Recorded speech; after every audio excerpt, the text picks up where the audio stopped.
Hi, this is David at Kegman. Thanks for joining us tonight. As always, we get a lot of phone calls in the office about I'm setting up a kegerator, I'm setting up a small pub. Which regulator do I need? And I thought tonight we'd just talk about the various regulators, what's important with some, why you'd want another one. Here's your most basic beer regulator on the market.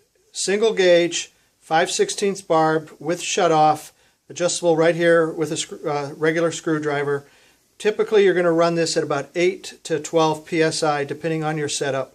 This is great for a jockey box, a kegerator, small system at home, even a small event.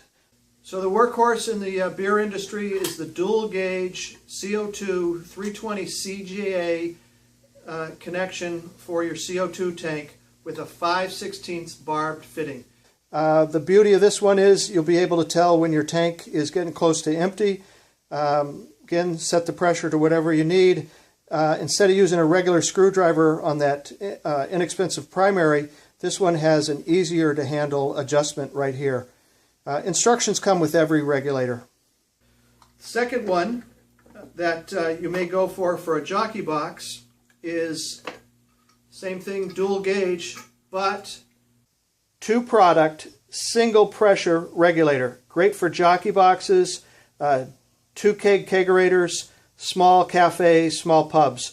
When you're using both, you'll have them open. If you just want to have one beer at a time, just turn one of the shutoffs off. 320 CGA, standard. This is a great regulator for not much more money than the dual.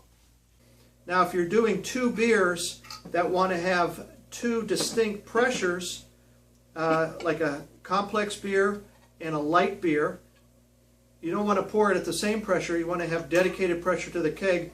That's this guy. This regulator will do 2 different products at 2 different pressures. Set them individually with the regular screwdriver. Use one, use both.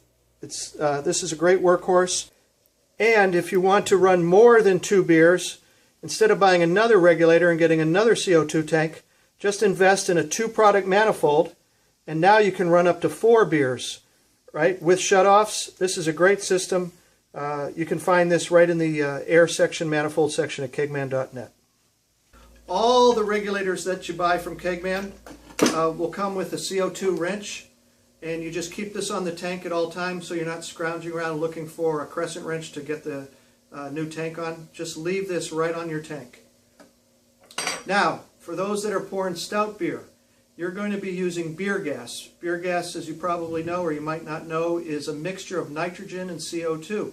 And with a nitrogen CO2 mix, that has a different fitting right here, and usually the body is going to be a different color. So this is called a beer gas regulator or a nitro reg. So for you Guinness lovers, you want to pour with mixed gas, right? Beer gas, they call it in some markets, mixed gas. It's going to be either 75-25 nitrogen and CO2. This will hook up to a beer gas tank or a nitro tank. This is a nitrogen regulator, dual gauge, 5/16 barb with shutoff. Nice product to have if you like the stout beers. Now, for those that are pouring seltzer, you need a high pressure regulator. Typically a beer regulator will stop at about 40 psi. Our seltzer systems, they go all the way up to 100 psi. And maybe you've seen this in previous videos for our Make Your Seltzer at Home kit, but this is a high pressure up to 120 psi, again with the shutoff, and this is set up with a 1/4 inch ID braided line to handle the pressure. One last thing, to save money, if you say, well, you know, Kegman, I want to go to a second keg, but I don't want to buy another regulator, just buy a 2-product air manifold.